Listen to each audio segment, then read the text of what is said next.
അസ്സലാമു അലൈക്കും വറഹ്മത്തുള്ളാഹി വബറകാതുഹു. അൽഹംദുലില്ലാഹി റബ്ബിൽ ആലമീൻ. അസ്സലാത്തു വസ്സലാം വഅലാ ആലിഹി വസഹ്ബിഹി അജ്മഈൻ. അമ്മാ ബഅദ്. ഇത് തേനി ബമ്പമൂല എന്നവരുടെ മഖാമാണ്. അള്ളാഹു അവരുടെ മദദും നുസ്റത്തും മദദുൻ നദറും മദദ് എല്ലാം നമുക്ക് നൽകി അനുഗ്രഹിക്കുമാറാകട്ടെ. ബഹുമാനപ്പെട്ട മാഹിൻ മദനി ഉസ്താദ് കരിമകളുടെ നേതൃത്വത്തിൽ, ബഹുമാനപ്പെട്ട ഇസുദ്ദീൻ സഖാഫി കോതമംഗലം, ബഹുമാനപ്പെട്ട അബൂബക്കർ സാഹിബ് ചിറ്റേത്തുകര,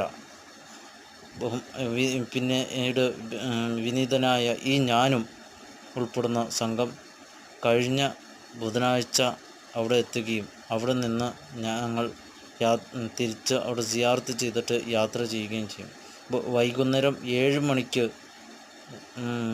ശേഷം അവിടെ മഖാമിൽ പോവുകയോ തുറന്നു കൊടുക്കുകയോ ചെയ്യുന്ന